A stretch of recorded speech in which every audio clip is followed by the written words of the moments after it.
Philip Wollen.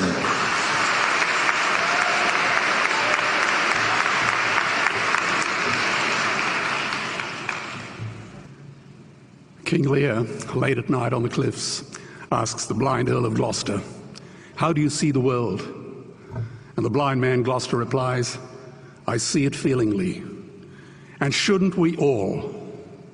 Animals must be off the menu because tonight they are screaming in terror in the slaughterhouses, in crates and in cages, vile, ignoble gulags of despair."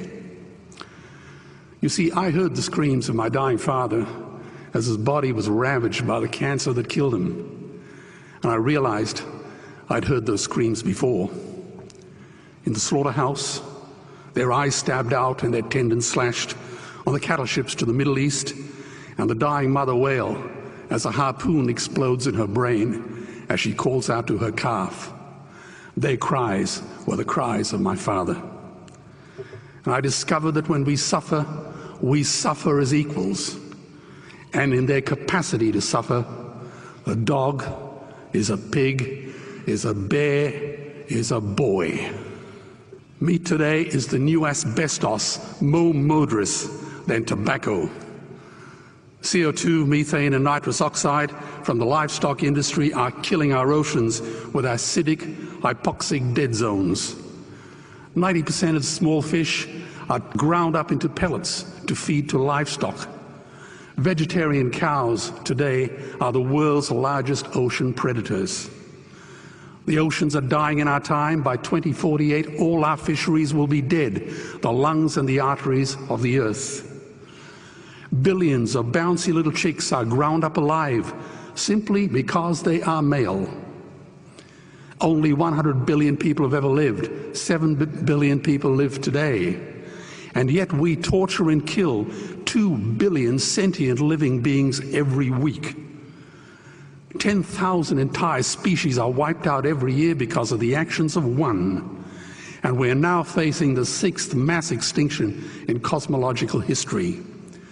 If any other organism did this, a biologist would call them a virus. It is a crime against humanity of unimaginable proportions. But happily, the world is changing. 10 years ago, Twitter was a bird sound. www was a stuck keyboard. Cloud was in the sky. 4G was a parking space. Google was a baby's burp.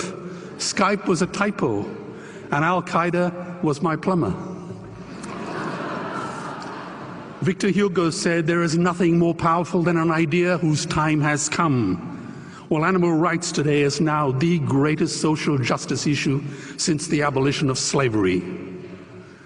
Do you know there are over 600 million vegetarians in this world? And that is bigger than the United States, England, France, Germany, Spain, Italy, Canada, Australia, New Zealand, all put together. If we were one nation, we would be bigger than the 27 nations of the European Union. Can you believe that? And despite this massive demographic footprint, we are still drowned out by the raucous hunt and shoot and killing cartels who believe that violence is the answer when it should not even be a question. Meat kills animals, kills us, and is killing our economies. Medicare has already bankrupted the United States. They will need $8 trillion invested in Treasury bills just to pay the interest, and they have precisely zero. They could shut down every school, Army, Navy, Air Force, Homeland Security, Marines, CIA, and FBI, and they still will not have the money to pay their doctor bills.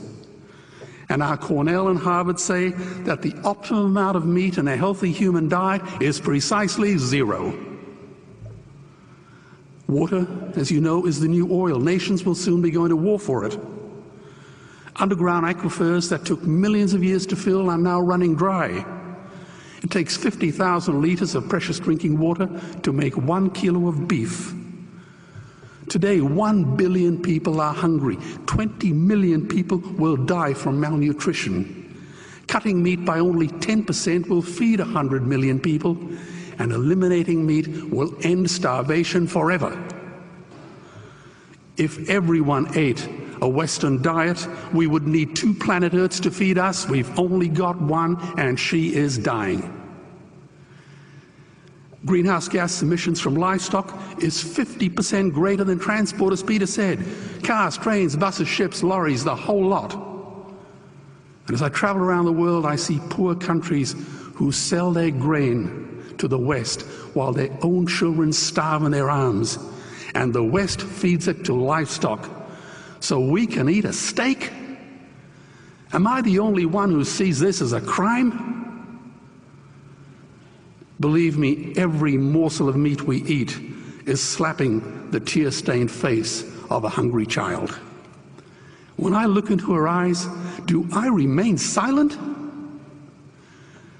The earth can produce enough food for everyone's need, but not enough for everyone's greed. We are facing the perfect storm. If any nation had developed weapons that could wreak such havoc on the planet, we would launch a preemptive military strike and bomb it back into the Bronze Age. But it's not a rogue state, it's an industry. The good news is we don't have to bomb it. We can just stop buying it. Sir George Bush was wrong. The axis of evil does not run through Iraq, Iran, or North Korea. It runs through our dining tables. Weapons of mass destruction are our knives and forks. Our proposition is the Swiss Army knife of the future. It solves our environmental, water, human health problems and ends cruelty forever. The Stone Age didn't end because we ran out of stones. This cruel, disgusting industry will end because we run out of excuses. Meat is like the 1 and 2 cent coins. It costs more to make than it's worth. And I come from the bush. Farmers are the ones with the most to gain. Farming won't end, it would boom. Only the product line will change. Farmers would make so much money they won't even bother counting it, and I'd be the first to applaud them. Governments would love us. New industries would emerge and flourish. Health insurance premiums would plummet. Hospital waiting lists would disappear.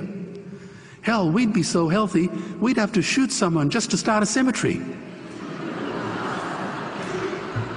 So tonight I have 2 challenges for the opposition. 2 challenges. Meat causes a wide range of cancers and heart disease. Would they name one disease caused by a vegetarian diet? And 2, I'm funding the Earthlings trilogy. If the opposition is so sure of their ground, I challenge them to send a copy of the Earthlings DVD to all their colleagues and all their customers. Go on, I dare you.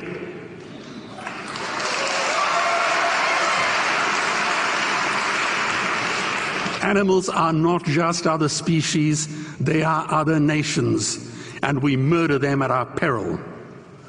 The peace map is drawn on a menu. Peace is not just the absence of war, it is the presence of justice.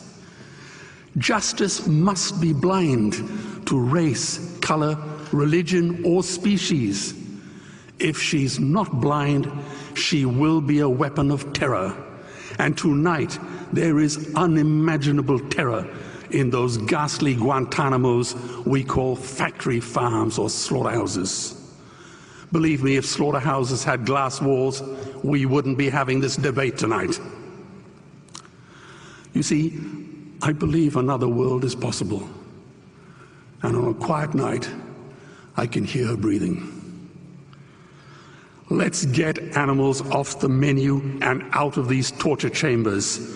Please vote tonight for those who have no voice. Thank you.